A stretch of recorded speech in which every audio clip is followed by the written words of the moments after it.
ಎಲ್ಲರಿಗೂ ನಮಸ್ಕಾರ. ಇವತ್ತಿನ ನಮ್ಮ ವಿಶ್ಲೇಷಣೆಯಲ್ಲಿ ಕರ್ನಾಟಕದ ಸಾಂಸ್ಕೃತಿಕ ರಾಜಧಾನಿ ಅಂತಲೇ ಪ್ರಸಿದ್ಧವಾಗಿರುವ ಮೈಸೂರಿನ ಬಗ್ಗೆ ಮಾತಾಡೋಣ.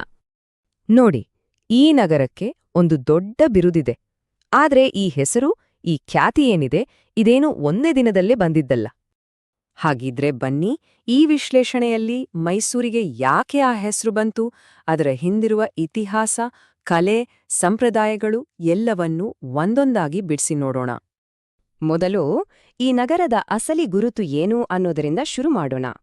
ಆಮೇಲೆ ರಾಜಮನೆತನದ ಪರಂಪರೆ, ಇಲ್ಲಿನ ಜೀವಂತ ಸಂಸ್ಕೃತಿ ಮತ್ತು ಕೊನೆಗೆ ಈ ಇಡೀ ಚಿತ್ರಣಕ್ಕೆ ಮೆರುಗು ಕೊಡುವ ಬೇರೆ ಬೇರೆ ಅನುಭವಗಳ ಬಗ್ಗೆನೂ ಮಾತಾಡೋಣ. ಸರಿ, ಹಾಗಿದ್ರೆ ಶುರು ಮಾಡೋಣಲ್ವಾ? ನೋಡಿ, ಯಾವುದೇ ಒಂದು ನಗರದ ಆತ್ಮ ಇರೋದು ಅದರ ಇತಿಹಾಸದಲ್ಲಿ. ಅದೇ ರೀತಿ ಮೈಸೂರಿನ ಕಥೆ ಅಂದ್ರೆ ಅದು ರಾಜಮನೆತನದ ಜೊತೆ ಹಾಸುಹೊಕ್ಕಾಗಿದೆ. ಮೈಸೂರು ಕಥೆಯ ಕೇಂದ್ರಬಿಂದು ಅಂದ್ರೆ ಅದು ಒಡೆಯರ್ ಅರಸರು. ಅವರೇ ಈ ನಗರದ ಇವತ್ತಿನ ಸಾಂಸ್ಕೃತಿಕ ಚಿತ್ರಣಕ್ಕೆ ಭದ್ರ ಅಡಿಪಾಯ ಹಾಕಿದ್ದು. ಕಲೆ ಮತ್ತು ಸಂಸ್ಕೃತಿಗೆ ಅವರು ಕೊಟ್ಟ ಪ್ರೋತ್ಸಾಹ ಅದು ಎಲ್ಲರಿಗಿಂತ ಸ್ಪಷ್ಟವಾಗಿ ಕಾಣಿಸೋದು ಇಲ್ಲಿನ ವಾಸ್ತುಶಿಲ್ಪದಲ್ಲಿ. ಇದೇ ಕಾರಣಕ್ಕೆ ಮೈಸೂರನ್ನ ಅರಮನೆಗಳ ನಗರಿ ಅಂತ ಕರೆಯೋದು. ಇವತ್ ನಾವು ನೋಡೋ ಈ ಭವ್ಯವಾದ ಅರಮನೆ ಇದೆಯಲ್ಲ, ಇದು ಒಂದು ದುರಂತದಿಂದ ಹುಟ್ಟಿದ್ದು. ಹೌದು, ಮೊದಲಿದ್ದ ಮರದ ಅರಮನೆ ಬೆಂಕಿಗಾಹುತಿಯಾದ್ಮೇಲೆ ಅದಕ್ಕಿಂತಲೂ ಹೆಚ್ಚು ವೈಭವವಾಗಿ, ಹೆಚ್ಚು ಭದ್ರವಾಗಿ ಇದನ್ನ ಮತ್ತೆ ಕಟ್ಲಾಯ್ತು. ಅರಮನೆಯ ವಿನ್ಯಾಸ ಕೇವಲ ಒಂದೇ ಶೈಲಿಗೆ ಸೀಮಿತವಾಗಿಲ್ಲ. ಇದೊಂದು ರೀತಿ ಬೇರೆ ಬೇರೆ ವಾಸ್ತುಶಿಲ್ಪ ಶೈಲಿಗಳ ಸಂಗಮ. ಹಿಂದೂ, ಮುಸ್ಲಿಂ, ರಜಪೂತ್ ಮತ್ತೆ ಗಾಥಿಕ್, ಹೀಗೆ ಎಲ್ಲವೂ ಸೇರಿ ಒಂದು ವಿಶಿಷ್ಟವಾದ ಇಂಡೋ-ಸ್ಯಾರ್ಸೆನಿಕ್ ಶೈಲಿಯನ್ನು ರೂಪಿಸಿವೆ. ಇದರ ಮಹತ್ವ ಎಷ್ಟಿದೆ ಅಂದ್ರೆ, ಪ್ರತಿ ವರ್ಷ 30 ಲಕ್ಷಕ್ಕೂ ಹೆಚ್ಚು ಜನ ಇಲ್ಲಿಗೆ ಭೇಟಿ ಕೊಡ್ತಾರೆ.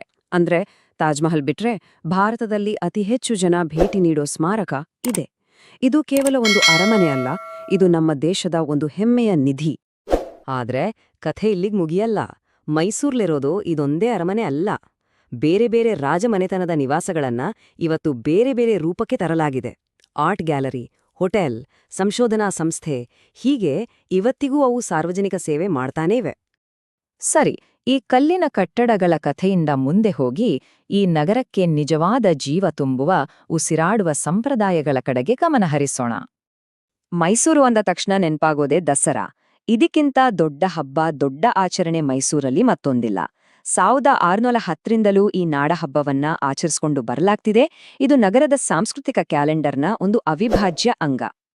ಈ 10 ದಿನಗಳ ಹಬ್ಬದಲ್ಲಿ ಒಂದಾದ ಮೇಲೊಂದರಂತೆ ಹಲವಾರು ಪ್ರಾಚೀನ ಸಂಪ್ರದಾಯಗಳನ್ನ ಪಾಲಿಸಲಾಗುತ್ತೆ. ಕೊನೆಗೆ ಇಡೀ ನಗರದ ಬೀದಿಗಳಲ್ಲಿ ನಡೆಯೋ ಆ ಭವ್ಯವಾದ ಜಂಬೂ ಸವಾರಿಯೊಂದಿಗೆ ಇದು ಮುಕ್ತಾಯಗೊಳ್ಳುತ್ತೆ. ಮೈಸೂರಿನ ಕಲೆ ಕೇವಲ ಹಬ್ಬಗಳಿಗೆ ಸೀಮಿತವಾಗಿಲ್ಲ. ಈ ನಗರಕ್ಕೆ ತನ್ನದೇ ಆದ ಒಂದು ವಿಶಿಷ್ಟವಾದ ಚಿತ್ರಕಲಾ ಶೈಲಿ ಇದೆ. ಮೈಸೂರು ಪೇಂಟಿಂಗ್ ಅಂತಲೇ ಫೇಮಸ್.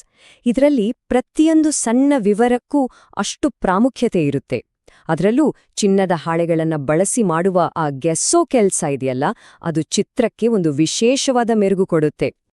ಇದೇ ರೀತಿಯ ನಿಖರವಾದ ಕುಶಲತೆ ನಮಗೆ ಮೈಸೂರಿನ ಫೇಮಸ್ ರೋಸ್ವುಡ್ ಇನ್ಲೆ ಅಥವಾ ಕುಸುರಿ ಕೆಲಸದಲ್ಲೂ ಕಾಣಸಿಗುತ್ತೆ. ಇದು ತುಂಬಾನೇ ತಾಳ್ಮೆ ಮತ್ತು ನಿಖರತೆ ಬೇಡುವ ಒಂದು ಅದ್ಭುತ ಕರಕುಶಲ ಕಲೆ. ಇಷ್ಟೇ ಅಲ್ಲ, ಫ್ಯಾಷನ್ ಲೋಕದಲ್ಲೂ ಮೈಸೂರು ತನ್ನದೇ ಆದ ಛಾಪು ಮೂಡಿಸಿದೆ. ಹೌದು, ನಾವೆಲ್ಲ ಕೇಳಿರೋ ಹಾಗೆ ವಿಶ್ವಪ್ರಸಿದ್ಧ ಮೈಸೂರು ಸಿಲ್ಕ್ ಸೀರೆ ಇಲ್ಲೇ ಹುಟ್ಟಿದ್ದು. ಸರಿ, ಮೈಸೂರಿನ ಸಂಸ್ಕೃತಿ ಅಂದ್ರೆ ಕೇವಲ ಅರಮನೆಗಳು, ಕಲೆ, ದಸರಾ ಅಷ್ಟೇ ಅಲ್ಲ. ಅದು ಈ ನಗರದ ಉದ್ಯಾನವನಗಳಲ್ಲಿ, ಇಲ್ಲಿನ ಜನರ ದೈನಂದಿನ ಜೀವನದಲ್ಲಿ, ಯಾಕಂದ್ರೆ ಇಲ್ಲಿನ ಗಾಳಿಯಲ್ಲೇ ಬೆರೆತು ಹೋಗಿದೆ. ನೋಡಿ, ಮೈಸೂರು ಪ್ರಕೃತಿಯ ಜೊತೆ ಎಷ್ಟು ಚೆನ್ನಾಗಿ ಬೆರ್ತಿದೆ ಅನ್ನೋದಕ್ಕೆ ಇಲ್ಲಿದೆ ಸಾಕ್ಷಿ. ಪ್ರಶಾಂತವಾದ ಕೆರೆಗಳು, ಗಿನ್ನಸ್ ದಾಖಲೆ ಬರೆದ ಪಕ್ಷಿಧಾಮಗಳು, ಹೀಗೆ ಈ ನಗರ ಹಸಿರನ್ನ ತನ್ನ ಉಸಿರಾಗಿಸ್ಕೊಂಡಿದೆ. ಇಷ್ಟೇ ಅಲ್ಲ, ಮೈಸೂರು ಒಂದು ದೊಡ್ಡ ಜ್ಞಾನ ಕೇಂದ್ರ ಕೂಡ ಹೌದು. ಸಾವಿರಾರು ವರ್ಷಗಳ ಹಳೆಯ ತಾಳೆಗರಿ ಹಸ್ತಪ್ರತಿಗಳಿಂದ ಹಿಡಿದು ಜಾನಪದ ಕಲೆಗಳನ್ನ ಉಳಿಸೋ ಮ್ಯೂಸಿಯಂಗಳು ಮತ್ತು ಅಷ್ಟೇ ಯಾಕೆ ಇಡೀ ಭಾರತದಲ್ಲೇ ಸಂಸ್ಕೃತದಲ್ಲಿ ಪ್ರಕಟವಾಗೋ ಏಕೈಕ ದಿನಪತ್ರಿಕೆ ಇರೋದು ಮೈಸೂರಿನಲ್ಲೇ. ಸರಿ, ಇಷ್ಟೆಲ್ಲ ಮಾತಾಡಿದ್ಮೇಲೆ ಊಟದ ವಿಷಯ ಮಾತಾಡ್ಲೇಬೇಕು ಅಲ್ವಾ? ಯಾಕಂದ್ರೆ ಆಹಾರವಿಲ್ದೆ ಸಂಸ್ಕೃತಿಯ ಕತೆ ಪೂರ್ತಿ ಆಗಲ್ಲ. ಮೈಸೂರು ಪಾಕ್, ಮೈಸೂರು ಮಸಾಲಾ ದೋಸೆ ಇವೆಲ್ಲ ಕೇವಲ ತಿಂಡಿಗಳಲ್ಲ, ಇವು ಈ ನಗರದ ಗುರುತಿನ ಒಂದು ಭಾಗ. ಹಾಗಾದ್ರೆ ಕೊನೆಗೆ ನಮಗೇನ್ ಗೊತ್ತಾಗುತ್ತೆ?